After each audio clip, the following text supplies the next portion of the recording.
I'd like to welcome everyone tonight to the 2023 Caldwell County Sports Hall of Fame. This is our 34th program induction, and also getting back on our regular routine after COVID of having it the last Monday night of October. We kind of missed a year there, and then last year we actually had 2 inductions last year to kind of catch up a missed class there. But glad to see everyone that came out tonight as we honor these individuals for their accomplishments, and also honor 2 teams of very success and distinction. So, and also before we get started, I would like to thank Blue Ridge Energy as our corporate sponsor, along with several of the others that you'll see in the program. And the program's on your table, but we do have extra if you'd like to take them for memento or someone that couldn't be here. They'll be on the table as you leave. Also, I'd like to thank Karen Trivets, brought in some albums and stuff for the West Caldwell Lady Warriors. So I know they've enjoyed looking at that and can look at it during the dinner and also afterwards. But also the Rotary Club was started and is sponsored by the Caldwell County Rotary Club. So this is actually an official meeting of the Rotary Club, and now I'd like to ask Seth Nagy, club president, to start the meeting. Well, good evening, everybody. Back that up just a little bit. Chris is that a strength man. How about a big round of applause for Michael? He did some great piano playing. Good job, Michael. Thank you for doing that.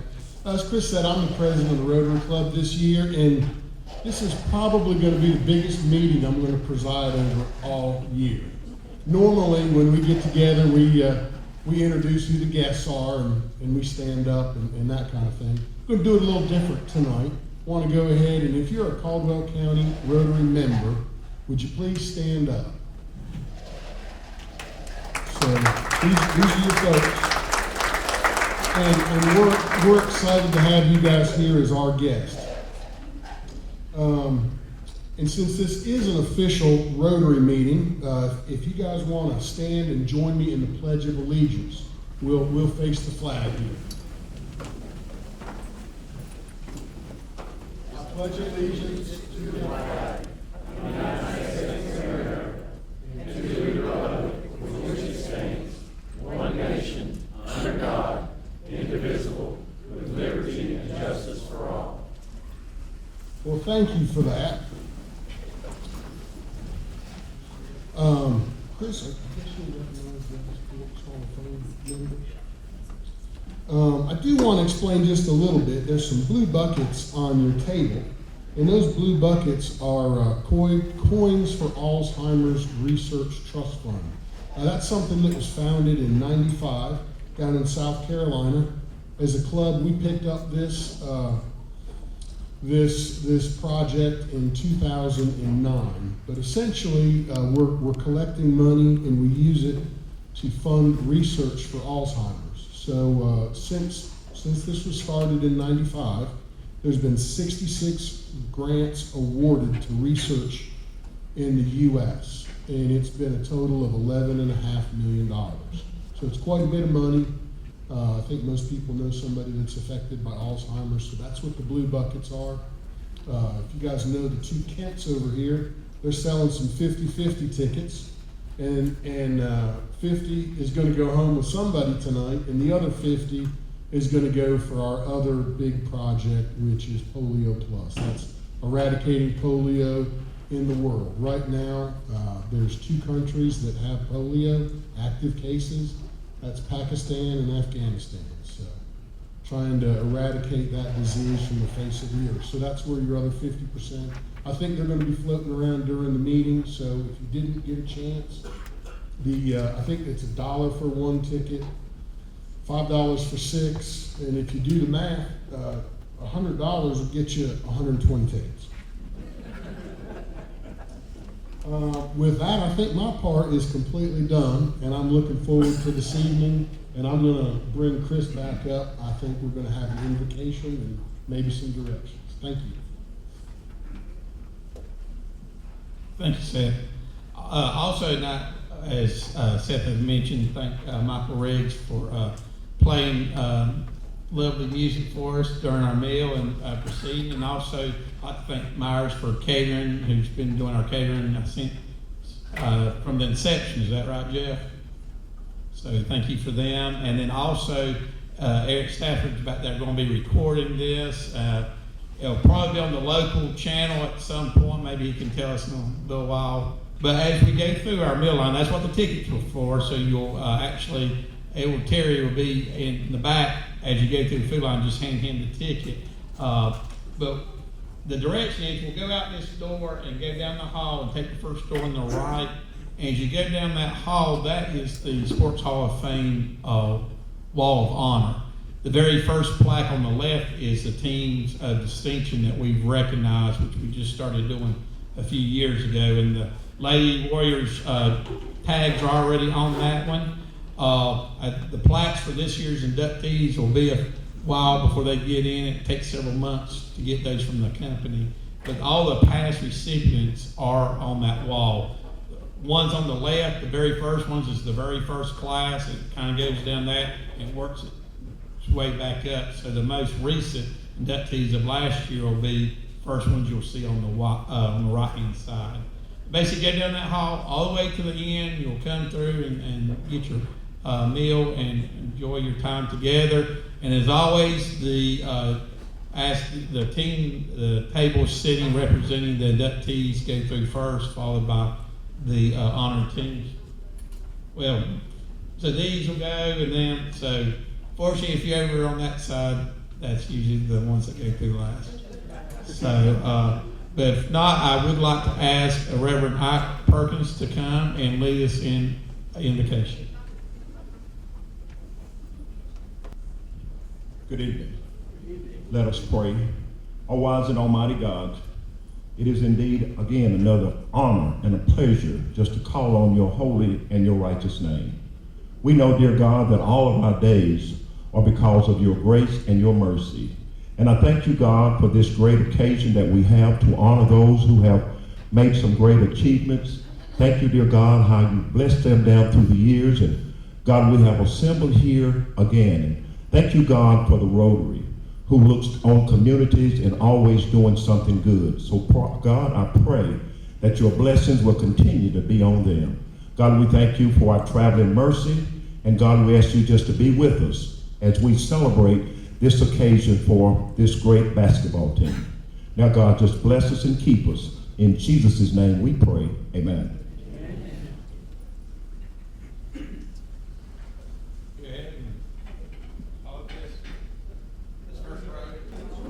Again, first of all, I would like to just thank the Hall of Fame committee that meets several times during the year to plan and also to nominate and select the individuals that we honor.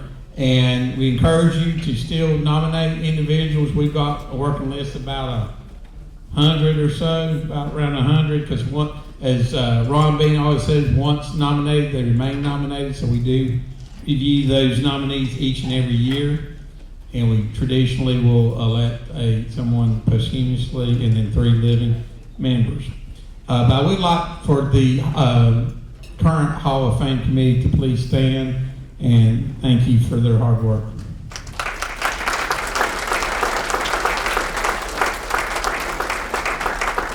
And especially Karen keeping us straight, and most of you probably got postcards or whatever. She kind of organizes our tickets and everything, so thank them. And also Kelly Bryant, the High School actually printed our programs for us this year, so we appreciate the work of those folks at High Brighton for that. First, we always like to honor the past as well, so I'm going to read off the names of prior inductees, and if they are present or someone representing them, I would ask you to please stand. Just hold your applause at the end, because there's got to go through 33 classes, so I'm just going to read them quickly. 1989, this was in the first class that actually had 6 members. Dr. William Corpeny, Bill Cross, James H. Jones, Albert Reed Walker, Henry Bulldog Patterson, George Capweese. 1999, Jennifer Lane Alley, Donald Lee Kirkpatrick, Larry Grayson Smith, William Stronach Jr. 1991, M.S. Deal, Dwight Perkins, Lindsey Deal, Bob Big Bob McQuarrie.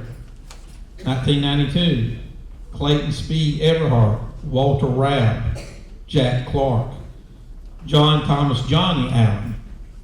1993, Gil Beck, Dreamer Sue Greer, Jack Curtis, Don Carlton. 1994, Fred Lanford, Joe Cook, Maxie Williams, Charles Charlie Sullivan. 95, Ron Bean, Charles Kozar, Bill Link, Vernon Lee Walker. 1996, Robert Gibbons Jr., talking about there. William Pitts, James Reed, Andrew Torrance III. 1997, Richard Dickey Foster, George Murphy, Ned Pennell, Spencer Gerald Red Robbins Sr. 1998, Gary Hanson, Jeff Johns, Rob Moore, Tommy Simmons. 1993, Mike Biggerstaff, Tommy Dunn, William Willie Lefevre, C.W. Suit Porter. 2000, Charles Skip Downs II, Charles Hope, Naomi Swift, Ted Watson. 2001, Reed Aldridge Jr., Carl Odell Jenkins, Judge Vernon Mills, James Peanut Wilcox. 2002, Bob Clark, Vernon Phillips, Tommy Simmons, Boyd Bobo Wilson. 2003, Reese Corpany, J.C. Mundy, Willis Hap Setzer, Ed Rip Tudor. 2004, Louis Bud Bernhardt, Wayne Kirby, Darrell Litford, Janet Mason. 2005, John Gerald Childers Sr., Joe Hightower, Philip Morton, Karen Spencer Trivett. 2006, Steve Crisp, John McCrae Mac Robbins, Joseph Franklin Spencer, Jim Watson. 2007, Barry Benfield, Walter Goins, Peggy Ward, Glenwood Wilson. 2008, Harold Beach, Jerry Bean, Derek Donald, Max Presswood. 2009, Wilford Bean, Ted Crow, Jay Knight, Gary Laws. 2010, Bill Frazier, Joe Gibbons, Kenneth Sykes, Walter Lentz. 2011, Denny Anderson, Jim Benfield, Nancy Dooley, N.A. Red Greer. 2012, Mark Porch, Jeanette Turner, McGregor Tuttle, Jack Pennell. 2013, Paul Beck, G.C. Trivett, John Howarth, Kevin Simmons. 2014, Donald Kirkpatrick Jr., Dirk Bost, Jill Sudworth, Wade T. 2015, Holly Andrews, Garland Bill Crump, Bill Slayton, Joe Walker. 2016, Marty Curtis, Darrell Jones, W.D. King, Frank Butch Smith III. 2017, Andy Anderson, Wesley Van Griffith, William C. Bill Heisels, Jarvis Sudrich III. 2013, J.B. Myers, Mary Dave McGee Murdoch, Larry Taylor, Derek Jerome Witherspoon.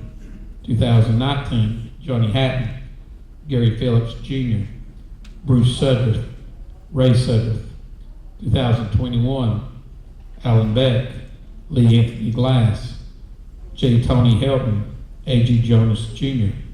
2022, Gary Hamby, Charles Allen Russell, Charles Lee Weathers, Robert S. Winkler. Let's give them a big round of applause.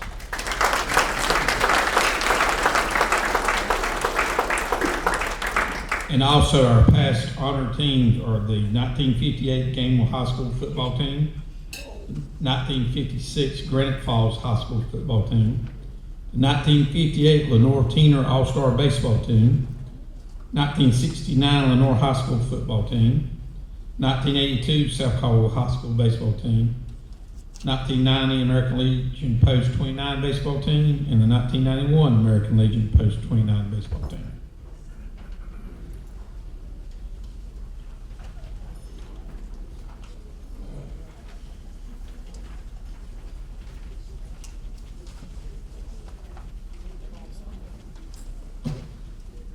Now, if I could ask both Jeff Link to come forward along with Laura Austin, representing Mary Sue Link.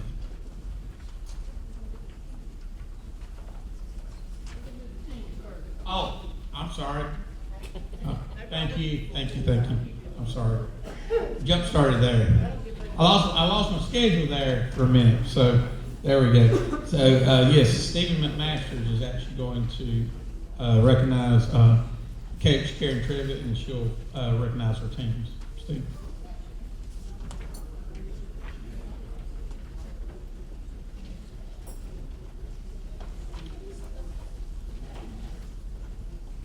I'm like Seth, I'm going to have to raise this up just a little bit. Good evening to our current Hall of Fame members, new inductees, and many guests. My name is Steve McMasters, and as a member of the Hall of Fame committee, I'm blessed to have the opportunity to introduce a person that is truly a hero of mine. The two teams will be honored tonight arguably were as dominant in the win column as most any teams in our area ever. Coach Karen Trevitt will come and speak to the accomplishments of this team, but tonight I get to give a little glimpse of who the leader of those teams truly is. As a young boy growing up in the Gamewell community, there was not a lot to do. Life revolved around church and sports. So my parents would take me to watch every football game and every basketball game that was played at West Caldwell. I grew up hearing my parents talk about the great coaches at West Caldwell, and Karen Trevitt was for sure on that list.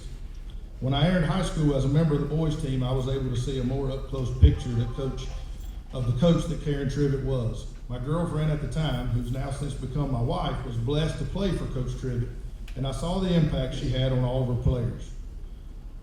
In 1999, I was blessed to be hired at West Caldwell to teach and coach. Coach Trevitt was the first person to offer encouragement and offer help in any way that I needed.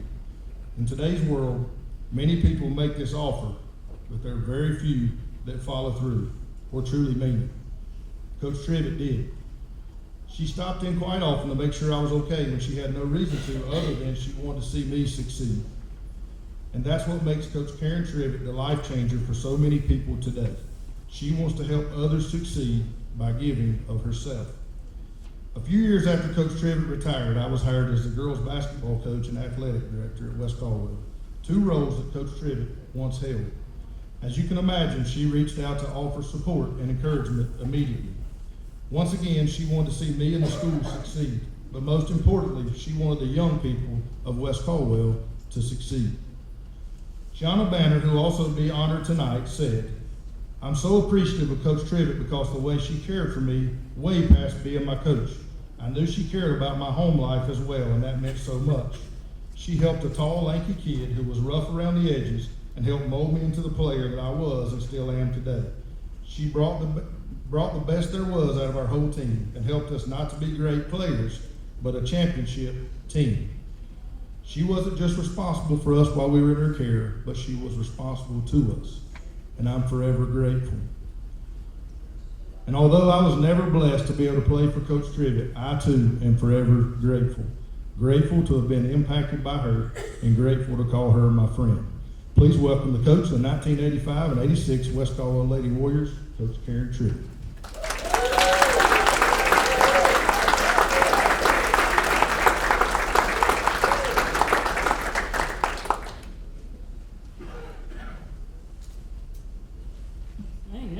That was pretty nice. I appreciate that, everything you said. I hope some of it's true. Anyway, thank you all for being here tonight. Before I do anything else, let me first of all congratulate the 4 people that are going in to the Hall of Fame tonight. Shawn Banner, Shawn Denny, Sue Link, and Monte Seahorn. Congratulations for getting into the Hall of Fame, something that's very important to me. Before I start about my team, I'd like to recognize a few people that are special to me. First of all, Dr. and Mrs. Todd Griffin. Dr. Griffin is the principal at West Caldwell High School. You two would stand, please.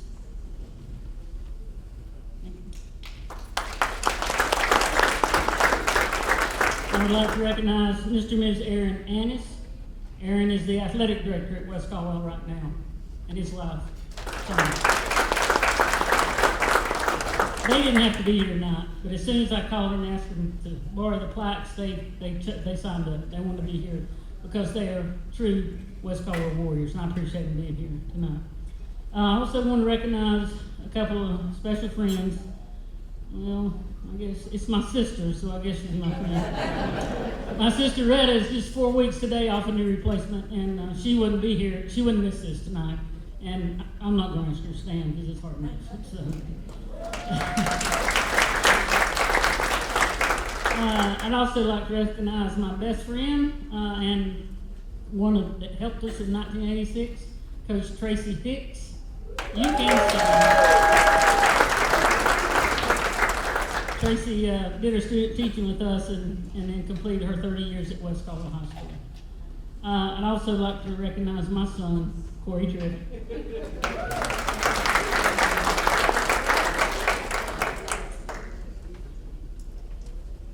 It gives me immense pleasure to announce the teams of distinction for the Caldwell County Sports Hall of Fame for 2023. I'm proud to present to you the 1985 3A State Championship in women's basketball, the Lady Warriors of West Caldwell High School. It's hard for me to believe it's been 38 years. 38 years since we won our first state championship. I don't know where all the years went. When I call your name, I want you to come up here and stand up front, please, okay? And they're in alphabetical order, so Shawn, you're first. Come on up. Shawn Banner.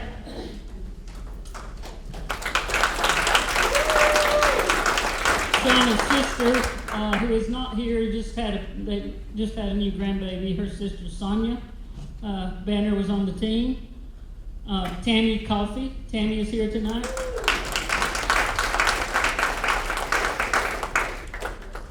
Darche Corpening, who's not here tonight. Candy Enlow is not here tonight. Carlotta Dula is here tonight.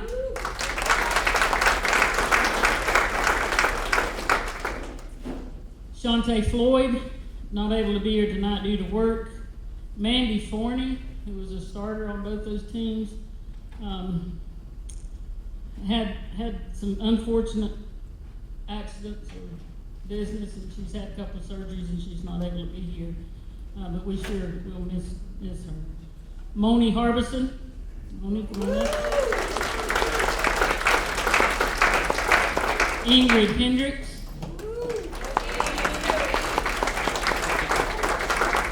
Sarah Patterson. Lisa Norwood.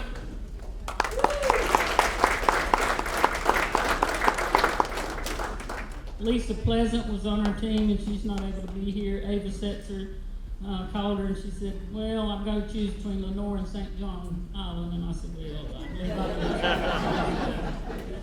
So she's there. Trina Spicer.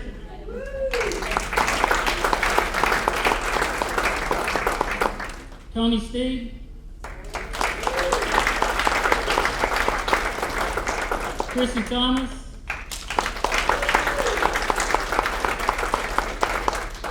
Dia Reed, and our one and only best manager, Moni Dula.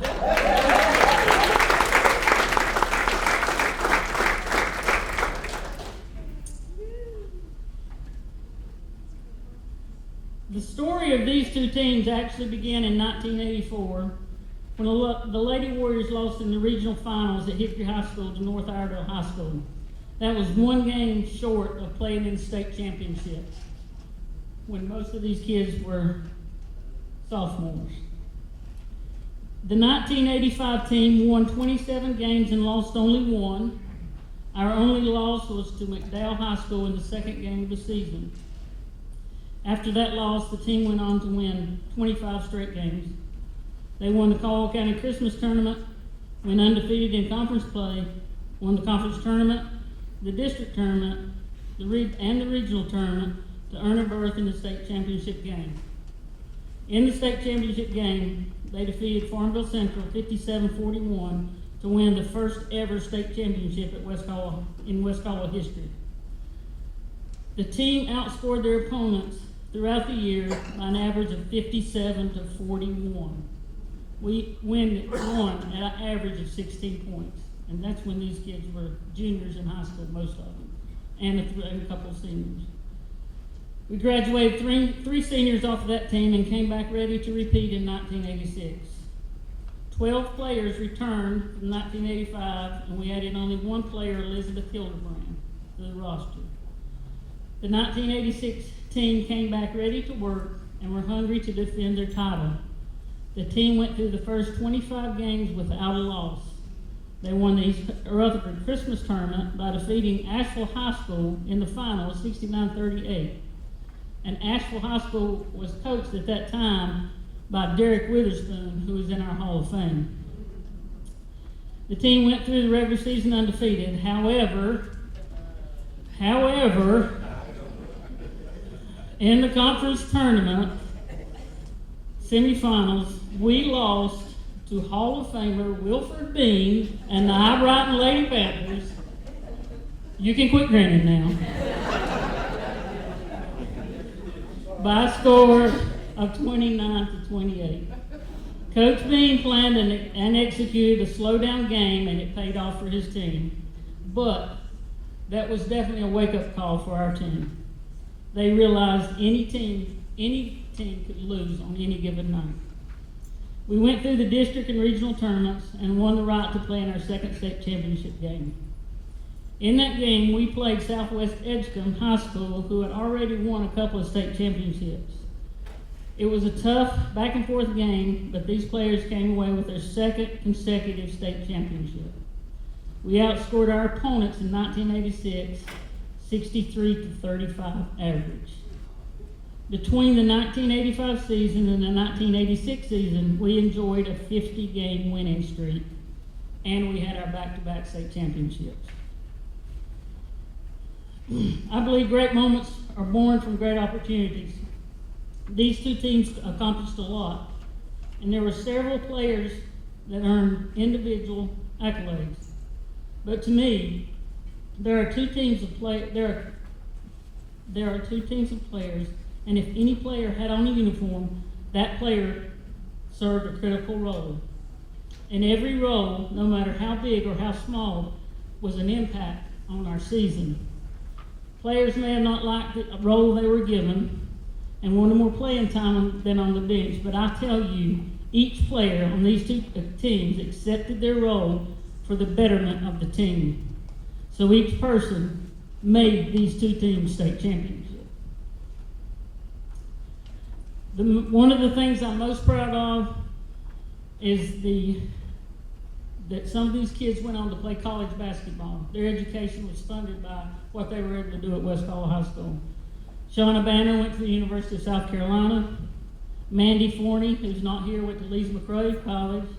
Tony Steed, over here, Lenoir College. Chrissy Thomas went to UNC Chapel Hill. I'm so proud of the women that they have become. They are valuable members of our society.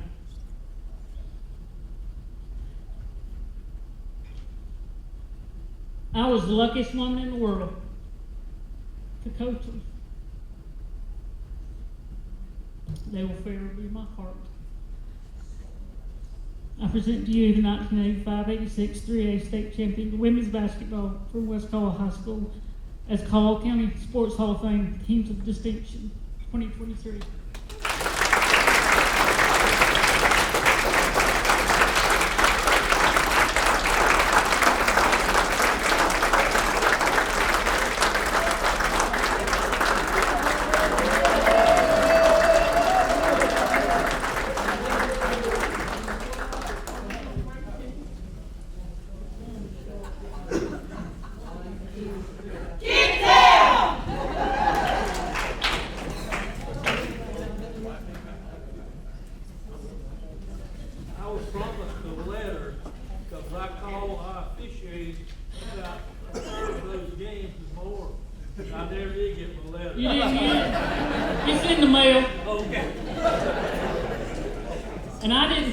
not one single time, Gary Dixon.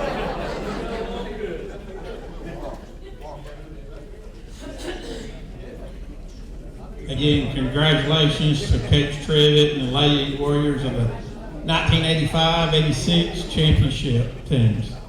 And I'm not going to go into it, but if you talk to Karen, maybe some of the players, I did hear a little story how competitive that team was on that loss concerning a second place trophy in a river. That's all I want to say. So you ask some of the lady players, they can share that story. So if I could now, for the second time, ask Jake Link and Ms. Austin to come forward. And she is representing the Mary Sue Link and family. Thanks, Chris. So Coach Trivet wins the half and half, and she said, "I never won anything in my life." Kansas Spears said you won 2 state championships. Other than that, so tremendous honor, and it's especially with Shawn going in, and you read over these names, and just the female in athletics. And I serve. My name is Jeff Lynn, by the way. I'm proud to serve as the athletic director at Caldwell Community College Technical Institute. My boss is here, so I better say something good about the Cobras. How about our Lady Cobra volleyball team? If you don't know, we started a volleyball team last year, and in our second season, we have qualified to go to the national tournament. We are one of 16 teams that will be competing for a national championship next week. We won our Region 10. We went last week, or this past Saturday, to Pennsylvania and won the district. And so now we get to go to the Nationals. So it's just great for the things that are going on in all athletics, but especially to hear our female teams with what they do in Caldwell County. So tremendously proud of that. Each year the committee also has, and this is a new word that I keep my wife, I have to ask her right now, how do I say this word, posthumously? Is that right? Am I saying that right? That's why I'm from Burke County, so it's a little hard for me sometimes to get these big words. But we have a person that we select every year, and I started my career at South Caldwell High School as a teacher and coach in 1998, and probably the first question I got those first few years the most was, do you know Bill Link? Are you related to Sue Link? No, never heard of him. But because that name is not too common, that last name, surely somewhere along the way. And so when we were in the committee this summer and deciding on the inductees, and Sue came up, that was brought up. Well, are you related to Sue? And I said, I'm not related to Sue, but I will be happy to introduce her. Sue graduated from Lenoir High School in 1954, the first female athlete at Lenoir High School to achieve the honor of All-State. She was a standout athlete, and then once she graduated from Lenoir, she played in the industrial leagues in Burke and Caldwell counties, won several accolades there. As a coach, she led the Hudson High Hornets basketball team, and then she also coached at Gamewell Middle School. She served our communities as an educator for 30 plus years, and then also as a volunteer, she established the first free preschool speech and language clinic in Caldwell County. Joining her brother Bill, they become the first brother and sister inductees into the Caldwell County Sports Hall of Fame. Here to introduce Sue is her goddaughter, Laura Alston. Laura followed in Sue's footsteps, serving as an educator, recently retiring. Ladies and gentlemen, Laura Alston.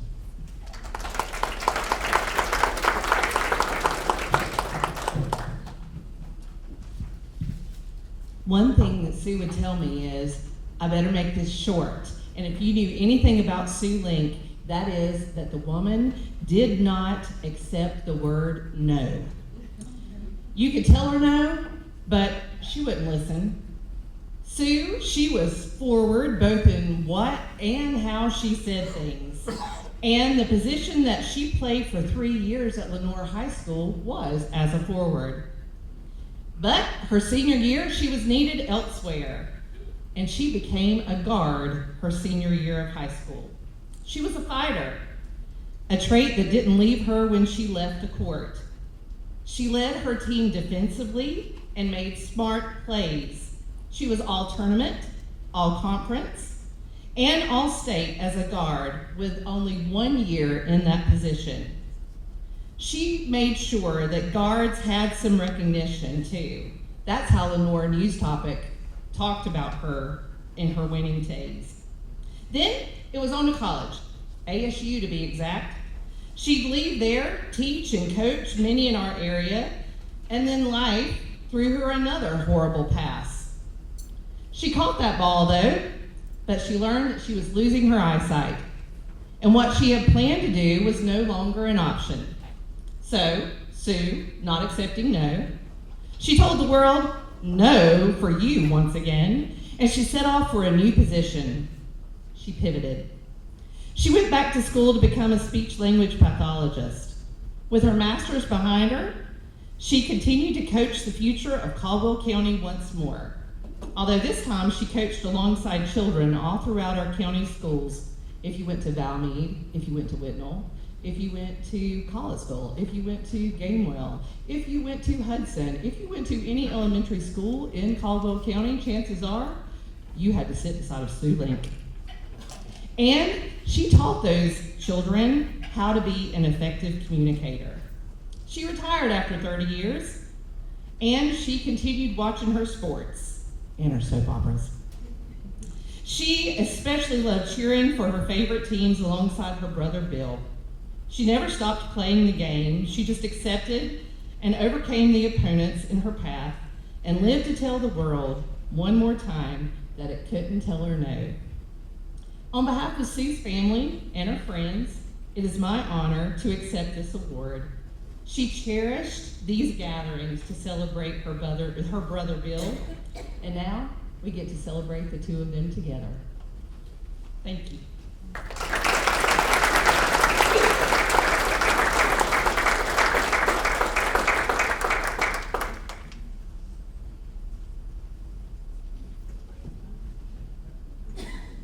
If I could have the family or friends for the Mary Sue Link family to please stand.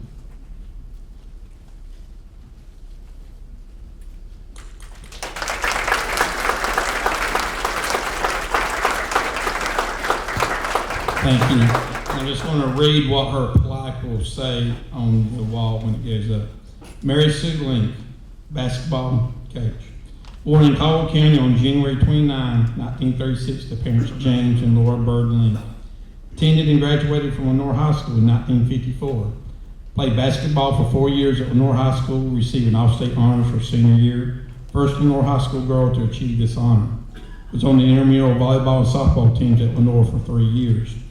Played on volleyball, softball, basketball, and soccer intramural teams in the Women's Athletic Association from 1954 to 57. Member of the Shadow Industrial League basketball team in Burke County from 55 to 57, earning all-tournament team twice. Played for the Caldwell County Industrial softball team in 57-58. Graduated from Appalachian State University. Coached varsity basketball girls team at Hudson High School from 57 to 60. Coached both girls basketball and softball teams at Gamewell Junior High from 61 to 66. Helped to establish first free preschool speech and language clinic in Caldwell County in the early 70s. Received the 1971 ASU Easter Seals Volunteer Award because of her involvement in establishing the clinic. Retired from Caldwell County Schools after over 30 years of service as teacher, speech pathologist, coach, and volunteer. Goddaughter Laura Watson Austin and Laura's daughters Keely Madeline and Hannah Nicole Austin. Passed away on October 12, 2006. Along with her brother Bill Link, they are the first brother-sister duo to be inducted into Caldwell County Sports Hall of Fame. Again, Mary Sue Link, inductee 2003 Sports Hall of Fame. Thank you.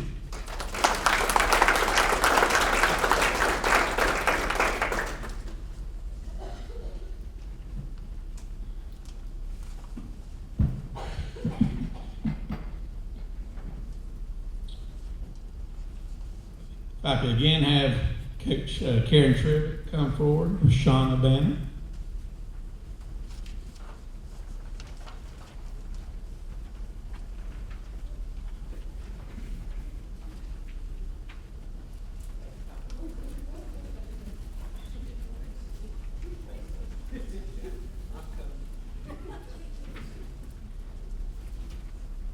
She's trying to FaceTime her son, is what she's doing.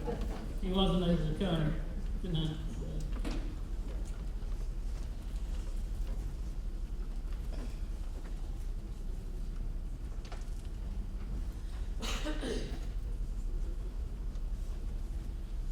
I am proud to introduce into membership to the Caldwell County Sports Hall of Fame, Shawn. I was very fortunate to coach Schonna for 4 years at West Caldwell. Her 9th grade year, she was on my JV team. And then in her 10th grade year, we both moved up to varsity. I first saw Schonna when she was young. She and her brothers and sisters would follow their dad to the softball field at the recreation center. And here comes Big Stoney, and here comes 5 steps right after her. And I remember seeing her then, and I knew Stoney, and I knew he was athletic, and I knew they were in the West Caldwell district, so I knew there was good things to come from the Banner family for our West Caldwell. I will tell one short story on Schonna.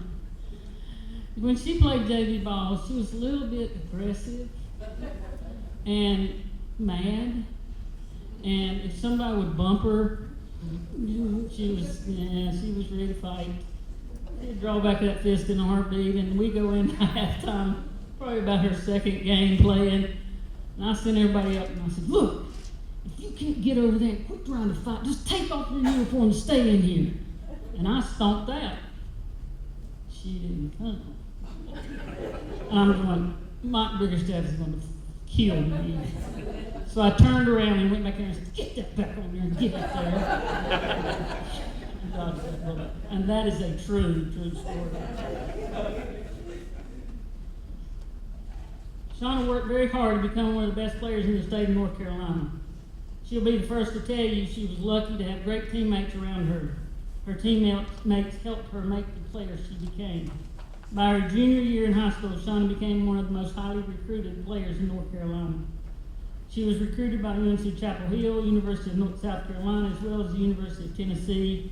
Yes, Pat Summit sat on my couch in my office. Sylvia Hatchell made a visit to West Caldwell to recruit her. But she eventually chose to play at the University of South Carolina for head coach Nancy Wilson, which was a great choice for her. During the early beginnings of her time at USC, Shauna's mother, Betty, passed away from the battle with cancer.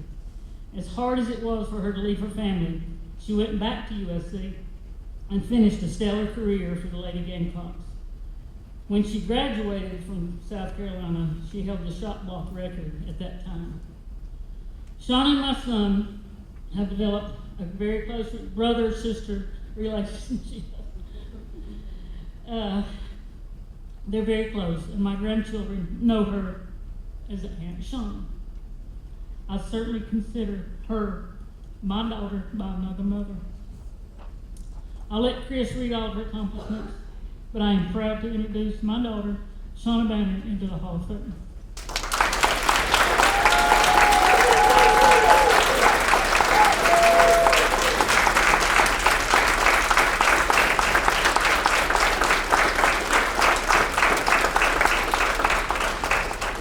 Yes, that was a true story. And no, I wasn't coming out. But if Coach Biggerstaff was going to kill her, my daddy was going to kill me. But first of all, I want to thank God for his grace and his mercy, because it's only because of him that I was able to do and still able to do what I do now. Play the game that I love. That's brought me so much. I still play in the 50 and over league, and I'm trying to recruit some of my teammates back there. So come on. Next, I want to thank my parents, who are no longer here with us physically, but are definitely here spiritually, and I know that because my siblings are here, minus a couple. My brother's in Atlanta, and my sister is celebrating her new grandbaby, so she couldn't be here tonight.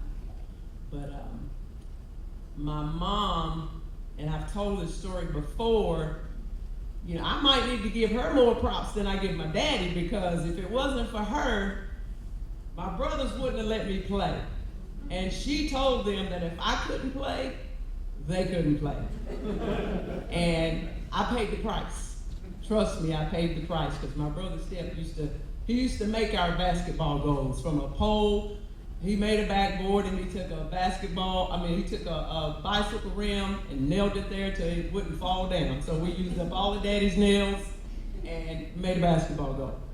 But as Coach Trivett said, she wasn't able to go to many of our games because of her illness. The noise gave her headaches. But one short story about her, when we were playing in Hickory, and I think at that time it might have been the sections, we were playing West Henderson, regionals. We were playing West Henderson, and they had a kid named Fonda Frady that was giving us everything we could possibly handle. Hit everything she threw up. And at one point in time in the game, it was so loud, my mind went from the game real quick to my mom. And I thought, is it too loud for her? Is this giving her a headache? And I can't remember who was on the free throw line. But I was standing over there and I was on the free throw line looking, and I seen her over in the stands with Patsy Banner clapping, and I said, we're gonna win this game. And I was still worried because if Fonda Frady not come down through there and miss that layup at the end, we wouldn't win that game.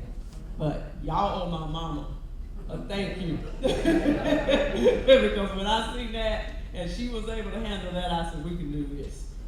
So, and my dad coached me from the time I touched basketball.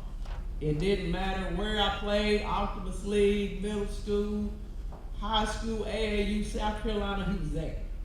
And I didn't always have to see him, but I heard him. And if you knew him, you heard him too. He would always yell at me to rebound, block shots. You know, he really told me to block shots and rebound more than he told me to score. That was not the first thing he asked me about after the game. It was rebounding and blocking shots and telling me what I should have done and telling me that if my sister Sonia had a little bit more, she would be better than me because she tried harder than me. And that made me mad, so I had to give just a little bit more. But as she said, when he was at that softball field, I was in the gym. Sometimes I was the only person in the gym. A lot of times I was the only female in the gym. But I knew that's what it took in order to be successful. Because when you're not working, somebody else is working. And he instilled that hard work into me. I want to thank my siblings who are some of my biggest fans. I can't say they're my biggest fans because that's my son. He's my biggest fan. Even though they were here before him, he's my biggest fan. And he always tells me, Mama, you're going to be talking junk when you're 88. And I said, if I'm here and I'm still playing, I'm still going to be talking junk. So thanks for the pep talks. But like I said, my brothers, my sisters are here. My brothers are always on the front row. They would always yell at me for not rebounding, not boxing out. And I knew if I didn't get it from the big man sitting on the top steps, I would get it from them because they were sitting on the bottom. One of my sisters didn't really play sports, but she's still a fan. She's still a fan. I want to thank the committee for letting me grace the wall with so many great Caldwell County athletes. I'm grateful, I'm thankful, and I appreciate it. Everybody has said what needs to be said about this one right here. She really took me in as a daughter. She took care of every single one of us. If we didn't have rides home, she took us home. If we didn't have rides to practice, she picked us up, she took us to practice, she threw us out of practice. She made us listen to Ronnie Millsap and Kenny Rogers and weight training. And I mean, like, how are we supposed to get pumped up from Kenny Rogers and Ronnie Millsap? But I'll be honest, when I was in college, when I would be on the bus, I was listening to Ronnie Millsap. And I had every single one of his little cassettes. This is on her. This is on her. But she pushed us, and she made us, as Asia Wilson would say, Dr. Griffin, forever to thee, she made us make sure the main thing was the main thing. And that was to stay focused in class and on the court. And that's one of the things I love about her is she didn't just care about us for what we could do on the court, but she made sure we got it done in the classroom as well. And we wouldn't be the championship team that we were and we still are if it wasn't for the head. You know, people want to put it on the players and da-da-da-da-da, but you got to have a head. And she kept us in line, and I love you, and I'm forever grateful to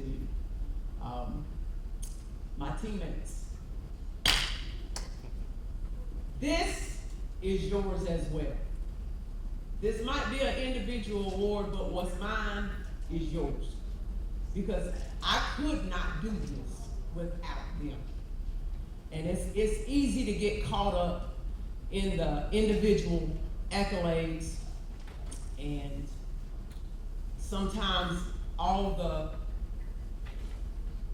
focus goes to the quote-unquote star, the leading scorer. But I'm gonna tell you what, I could not have done anything that I did if it wasn't for not just my teammates, not just my friends, but these are my sisters. And I accept this award not just on behalf of my family, but for you guys as well, because this belongs to you as well.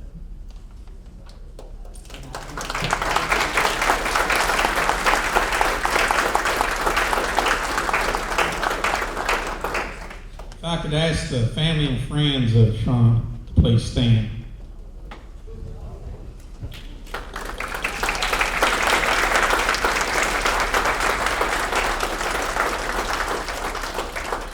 Now I'm just going to read what will be on her plaque once it's up on the wall. Shauna Deidra Banner, basketball. Born on September 10th, 1968 to parents Tony and Betty Banner, nicknamed 6'3". Yeah. Graduated from West Caldwell High School in 1986. Played basketball for West Caldwell High School and was a member of back-to-back state championship teams of 1985 and 86. Team MVP for 3 years, 84 through 86. Honored as North Carolina Outstanding Athlete in All-State in 85 and 86. Player of the Year honors for Caldwell County 3 times. Northwestern 3A Conference 2 times. Gatorade State, Big Six, and All Piedmont. North Carolina Miss Basketball in 1986. Chosen for the East-West All-Star Game in 1986. Awarded Converse All-American, Parade All-American, Street and Smith All-American, Sports News All-American 3rd Team, NCHSAA Western Regional MVP, Caldwell County Christmas All-Tournament, Winston-Salem Journal All-Northwest, 3 times All-County, 2 times All-Catawba Valley. All-time leading scorer for West Caldwell Lady Warriors with 1,726 points and scoring leader in Caldwell County for 3 straight seasons. AAU All-American and National Champion in 1986. Attended the University of South Carolina as a scholar athlete, graduating with a BA degree in interdisciplinary studies, was a Dean's List member for 3 straight years. Member of South Caldwell Ladies basketball team that won 2 Metro Conference championships while being selected for both All Metro Conference and All Tournament teams for 3 years each. Women's Basketball News Service All-American Second Team in 1987 and Honorable Mention in 1989.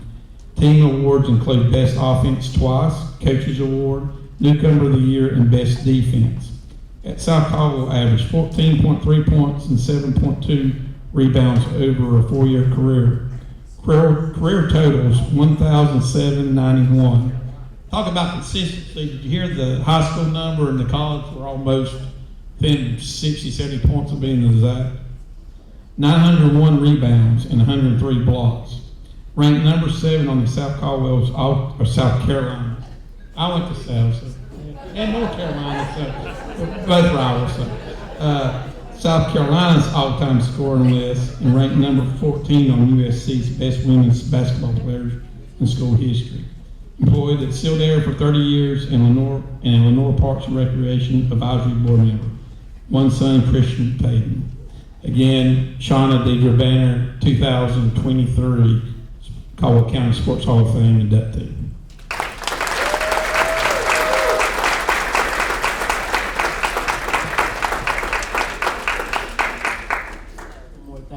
looking forward to some more of my teammates as well being added on.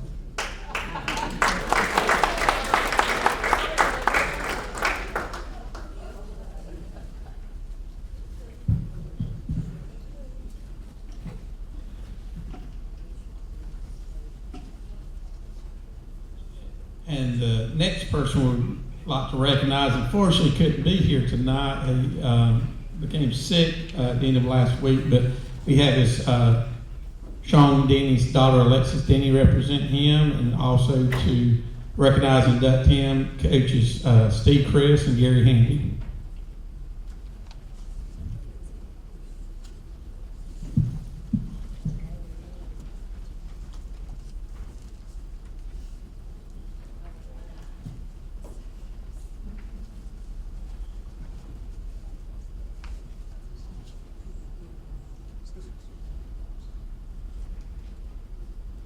It is my pleasure tonight to introduce Shawn Denny into the Caldwell County Sports Hall of Fame.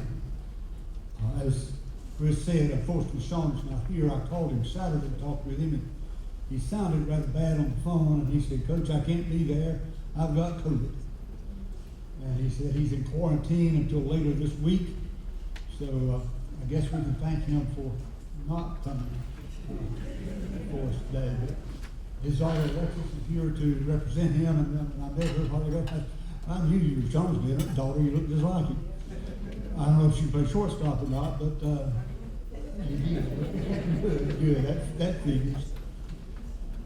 Shawn Denny graduated from high school in 1991, High School, and I believe that was the best team so far High School has had. I was coach there for 27 years. It was the best team I had anyway. We won 19 games. We won the tournament championship of the conference. We went to 4 rounds of the state playoffs and lost in that 4th round to Statesville. And that was a tough game, back and forth, and a couple of controversial calls and a lightning delay. We didn't have rain at the stadium, but there was lightning out in the distance, so we delayed the game for about 30 minutes. And Statesville won it in extra innings. And the next week, they easily defeated the represented the eastern part of the state in 2 straight games to win the state championship. So we were that close. But that doesn't count, does it? But anyway, Shawn Denny was our leading player. We won 19 games that year. Some statistics. Shawn had a batting average of .505, 9 home runs, all conference and all everything you can imagine. He played varsity baseball for 3 years at High Brighton, and he may have been all conference and all of them, I don't know. But he certainly was all conference to me. Those are some of the accomplishments of Shawn Denny at High Brighton. Let me tell you one story though. In the 2nd round of the state playoffs, we played Sun Valley High School, which is down near Monroe. And 10 years later, after that game, 10 years after that game, my son Jeff, who was also on the 1991 team, he and Shawn Denny were a double play combination. I don't know how many double plays that term, but Jeff played second, Shawn played short, so that's your double play combination. And Jeff was helping coach basketball up at East Henderson High School.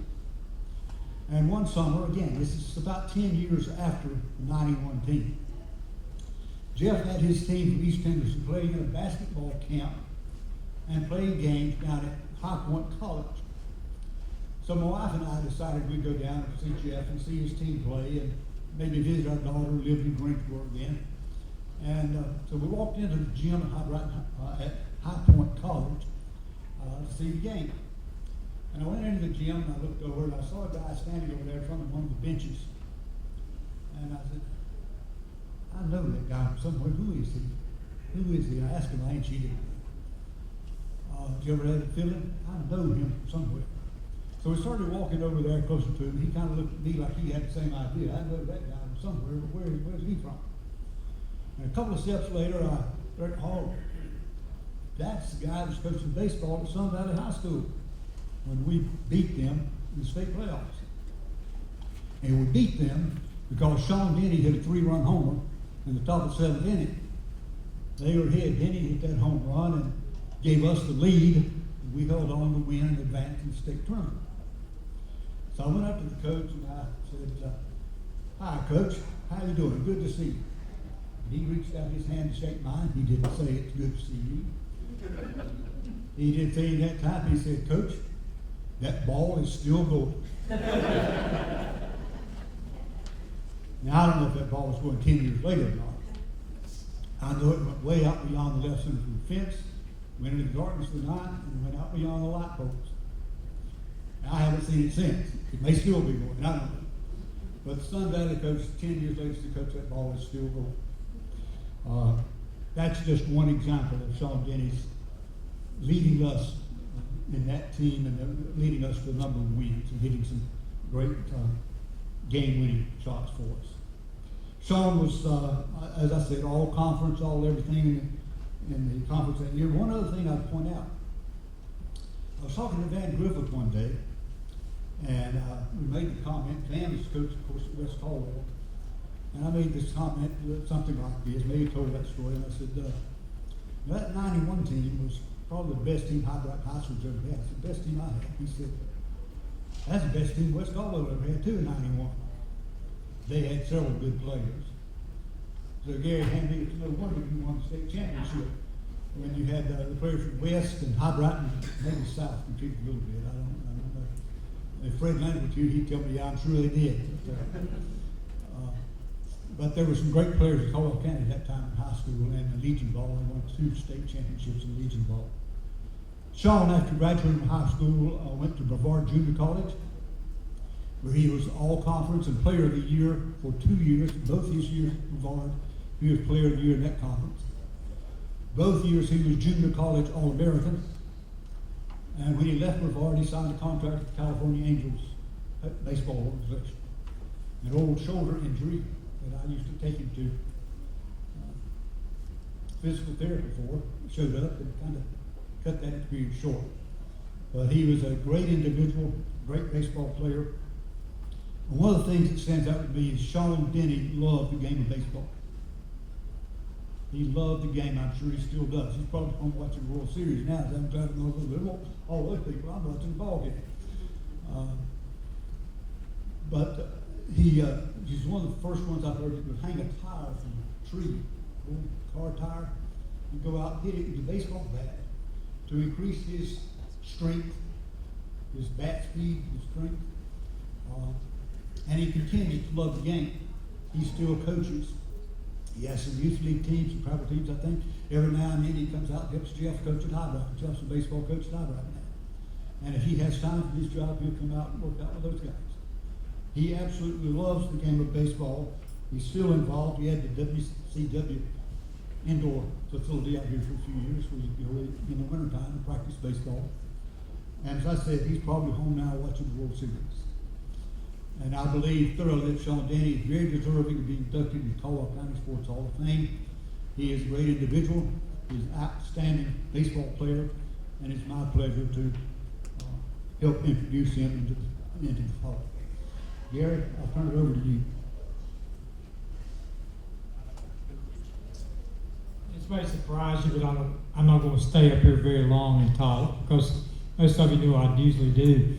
But this is a great honor for me, one of the best honors I've ever had in my life, to be able to help introduce Shawn Denny, because so many of you know what a relationship we had and have today. It's one of the most, it's probably, other than my relationship with my wife Sylvia, maybe the most important relationship in life to me. Shawn Denny is my son. And when I talk to him, even today, he calls me Pops.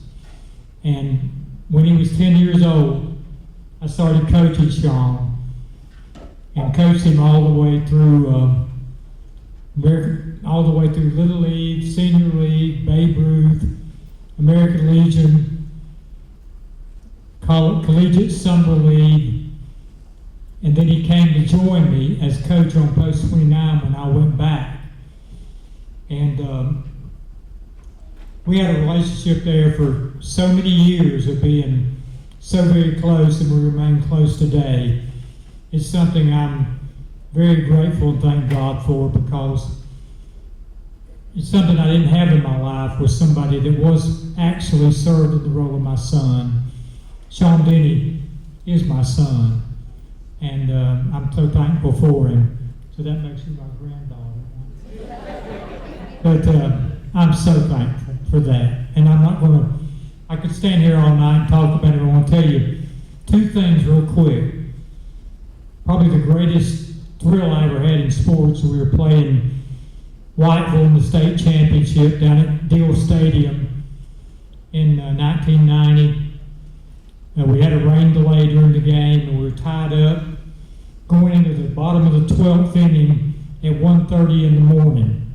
Believe it or not, and Jeff Crisp, I know you know it's true, the stands were still full. It was crazy. The place was still packed. Shawn walks up, bottom of the 12th, first pitch, launches the ball, which has never come down yet, still going. One of those historic home runs that sent Whiteville home and gave us the advantage in the state championship. We actually won that game.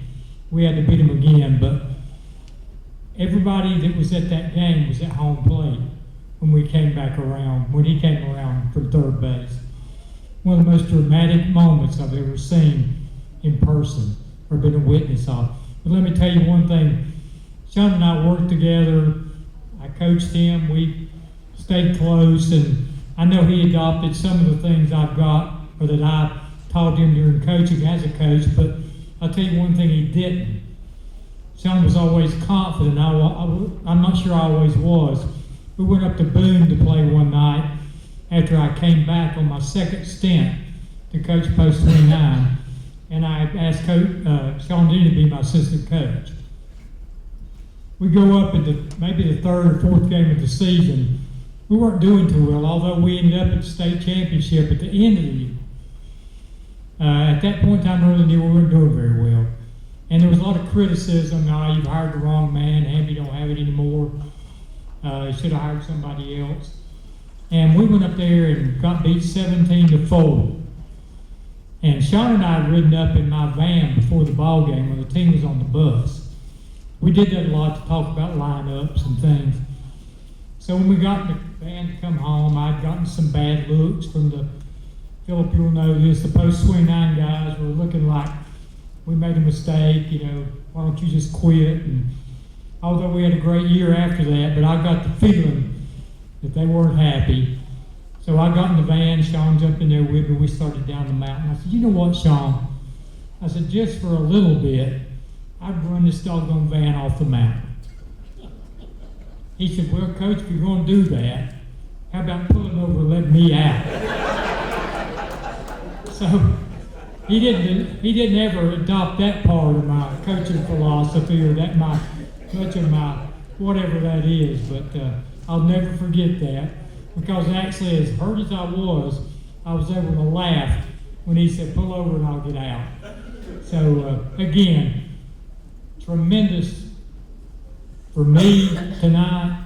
I stood here last year and got this, but I don't know if this is going to make me feel better to know that Shawn Denny, deservingly as he is going into this thing. The great young man, the great part of my life, and here, Leo, hasn't he meant so much to so many young people in this community? It could never be measured, the value he's had in this community with the young people. Proud of him. I'm going to shut up and let this thing roll on, but thank you for the opportunity to let me spill my heart tonight. Thank you so much.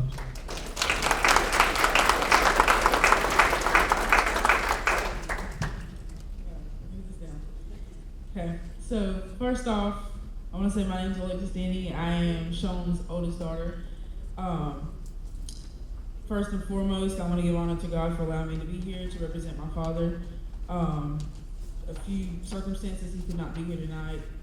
As we were told, he's got COVID, and it's probably best that he's not here, so we don't get anybody else sick. So I want to start out with,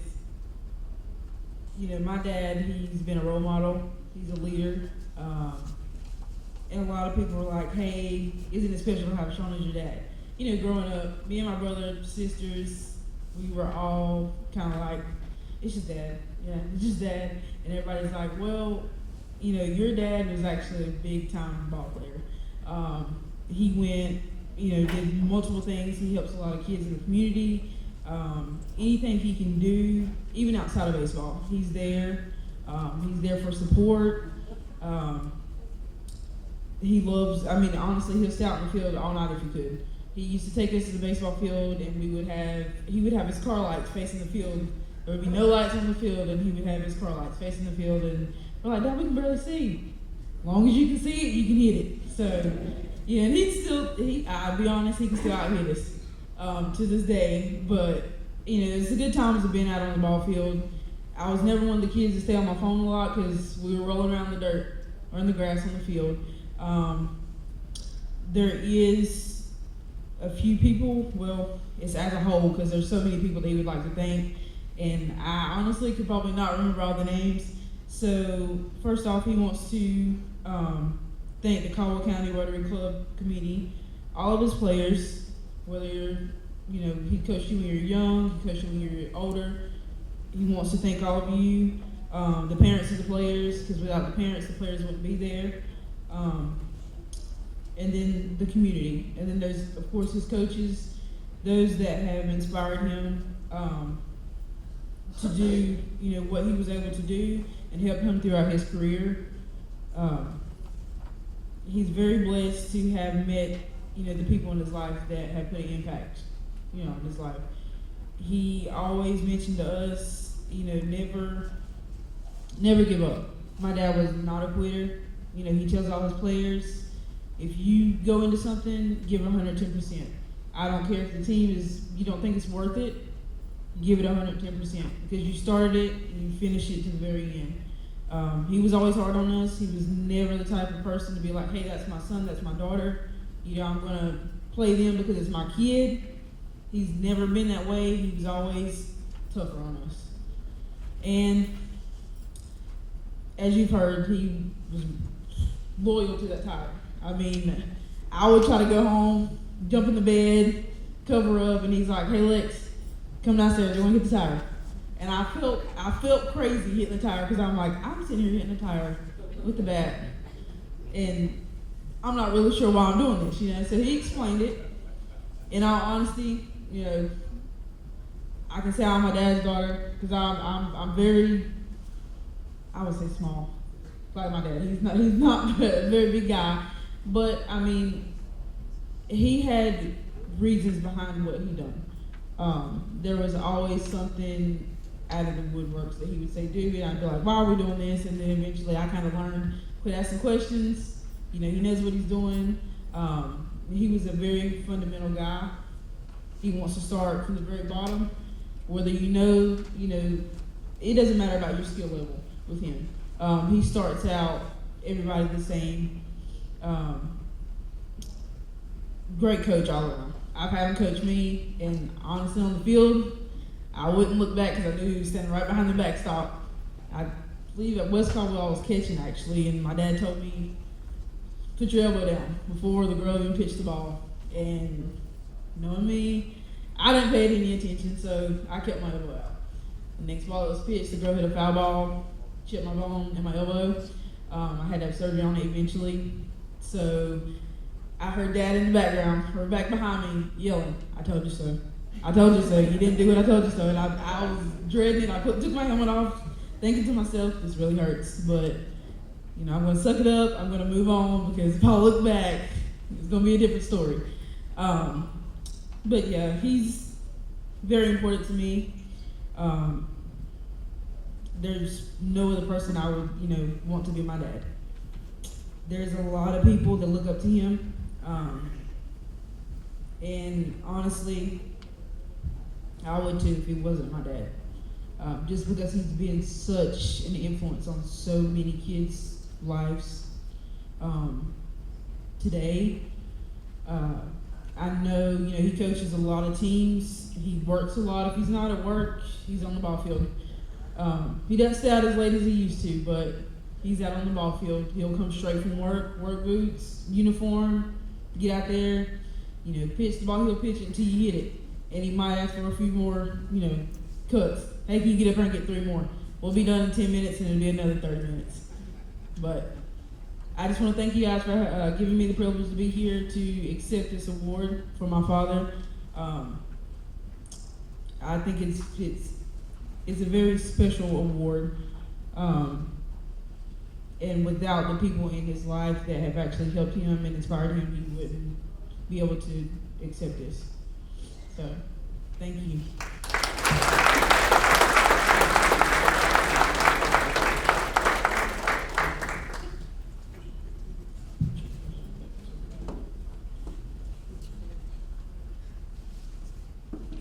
If I could ask the family and friends of Shawn Denny to please stand.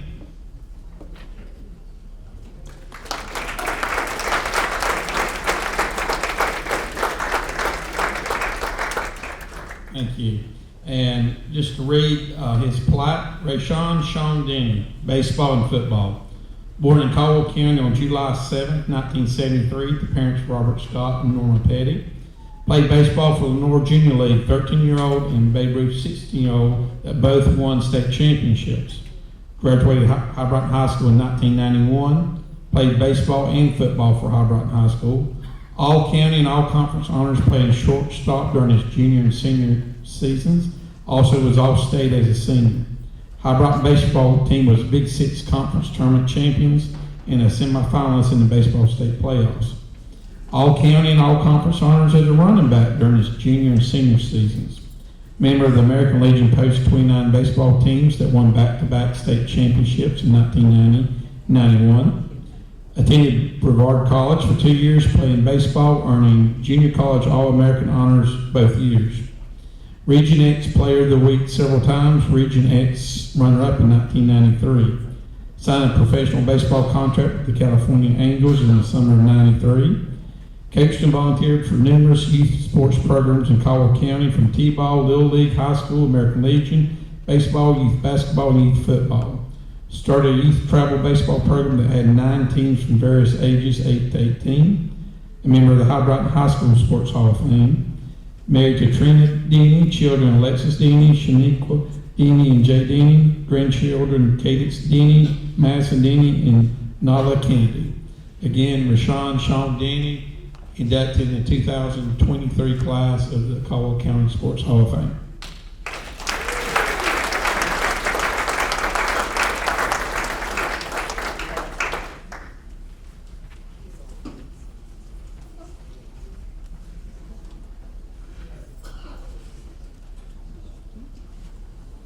If I could have Joe Gibbons and Monte Seahorn to come up, please.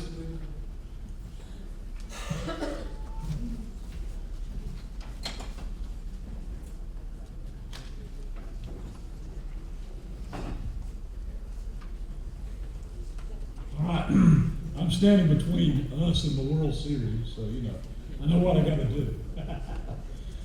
And good evening. But congratulations to all of our Hall of Fame inductees tonight. It's been a special night already, of course, and getting ready to induct another very special gentleman here in just a few minutes. Growing up as a Lenoir High School fan, player, you heard about great players of the past, and one of them was Monte Seahorn. Monte Seahorn graduated from Lenoir High School in 1951. He was the MVP of his football team in 1950, all conference and all state on that team. Monte was part of a Lenoir High School program from 1949, 50, and 51 and 52 that won 4 straight conference championships. He left, of course, in 51, but he was there when it all got started. And they all only lost 1 game a year in all those years, and started what would have been 20 consecutive seasons that Lenoir High School won football games until they had a losing season later in the 60s. Monte was a 3-sport star at Lenoir High School. He played obviously football and was a star as a defensive back and what they called in those days a halfback. We now call them running backs, but a halfback in those days. He gained over 1,000 yards as a rusher in his senior year. He qualified for the Optimus Bowl, which was a special time game that you got to play in if you were a star. And they were conference champions, of course, in 1950. He also was a star on the track team. He ran the 100-yard dash, the 220, the 440, and high jumped. Now think about that, how much that is to be on the track team. He only lost one 100-yard dash in his career in running, and that's pretty good. He's not that big, but you know, he's pretty fast, so obviously looks like. As a 3-year starter also in basketball, he was the captain during his senior year and led the team.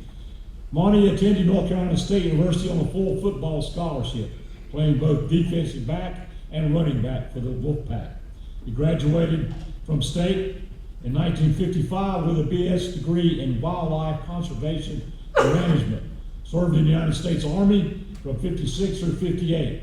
He began a long-time career for the U.S. Forest Service, holding a number of positions at that time, and was a wildlife and fisheries staff officer all over the east coast of the United States. Professionally certified as a wildlife biologist and fisheries scientist, he worked exclusively in cold and warm water fisheries throughout the region. Monte Seahorn was a pioneer in this area. He now lives in Gainesville, Georgia, and he's getting ready to turn 90, or already turned 90. Already turned 90 years old. We are honored tonight to present to you Mr. Monte Ellison Seahorn, an inductee into the Caldwell County Sports Hall of Fame.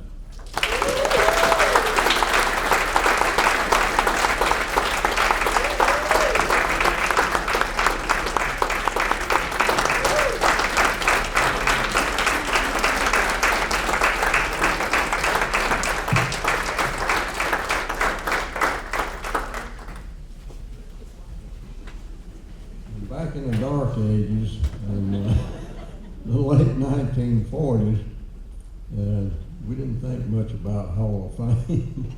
We'd just come out of the Second World War and eating horse meat and mixing kerosene with the gasoline. But I was a little slow starting in athletics. My buddies, I had Ned Pennell, he's probably, I know he's one on here. And Benny Eller and Fat Wilson was my close friend, and they all played varsity ball in the ninth grade. I tried my best, and they wouldn't even let me try out. I was so scrawny. I was about 110 pounds, and I never knew a Seahorn that could run at all. It was later when that came, but anyway, they wouldn't. By my second year, I was a little too interested in some other things like dove hunting.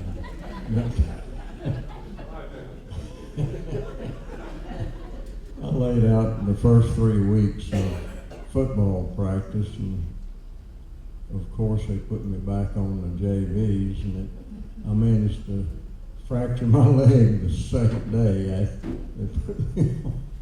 So I was a little bit slow and wasn't very fast,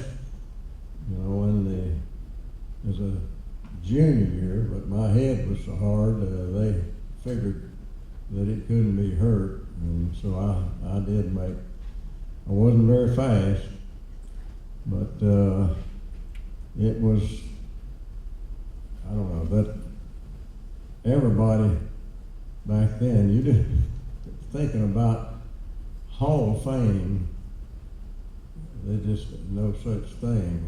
We just come out of the war, and the only Hall of Fame I knew was those soldiers and stuff like that.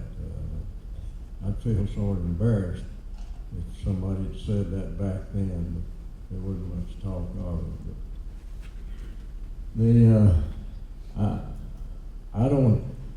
not going to keep you here because I don't really have much to say. I just want to say that I appreciate this. I never thought about, an honor like that. I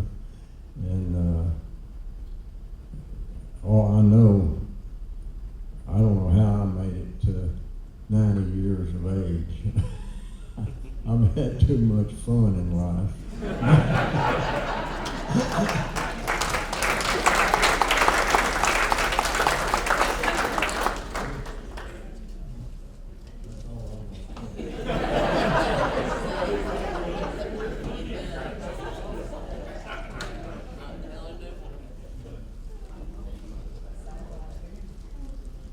Again, could the family or friends of Monte Seahorn please stand?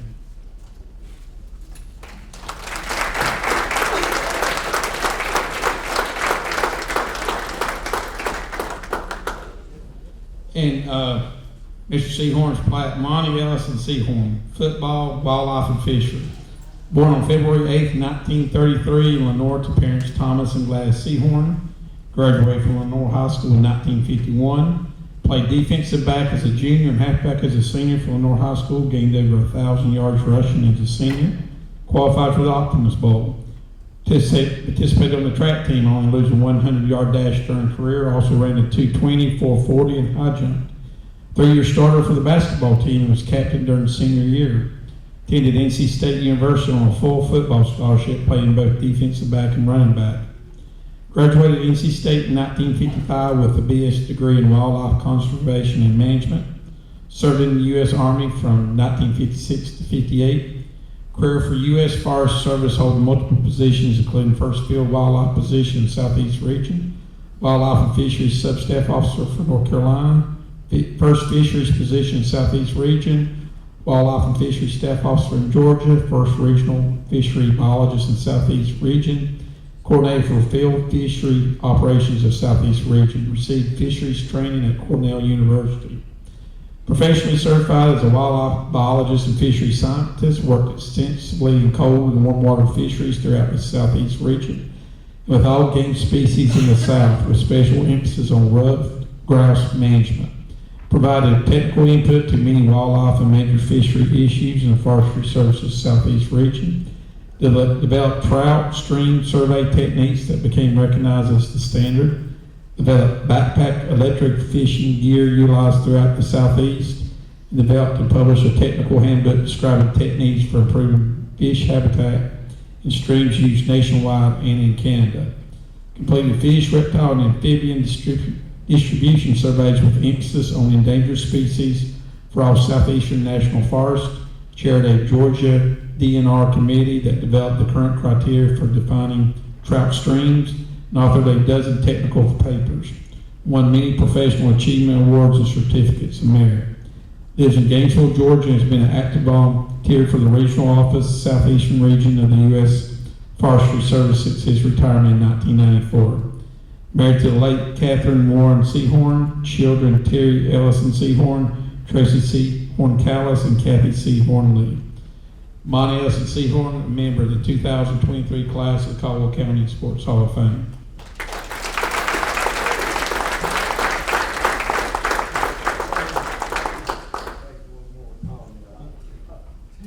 I gotta tell you how I made my first varsity team.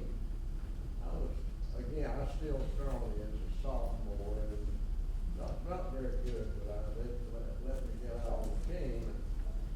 Jim Bauer, some of you may know from here, Jim Bauer was the best guard we had, but he was a little bit weird.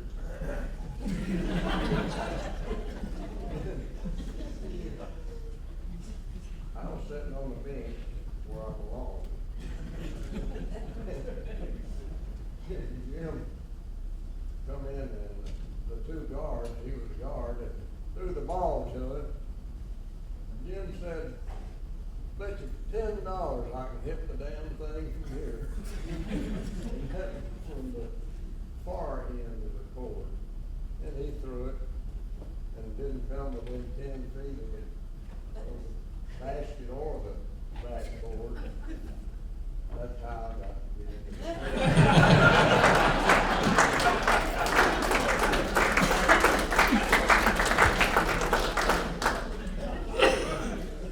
Again, I want to thank everyone for coming, and again, congratulations on the 1985 and 1986 West Caldwell Lady Warriors and their teammates and coaches for a several-year run there that ended in 2 championships. So congratulations. And also for the inductees this year, again, for Mary Sue Link, Shawn Banner, Shawn, Denny, Monte Seahorn. Congratulations. You are now and forevermore members of the Caldwell County Sports Hall of Fame.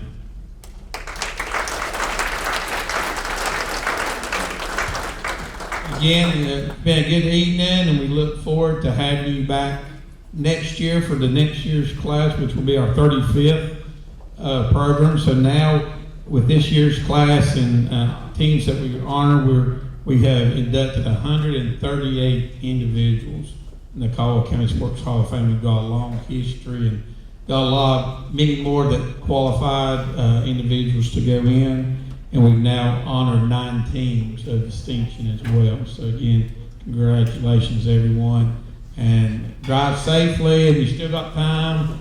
The baseball game's not been going on long, or if you prefer the football game, it's on as well.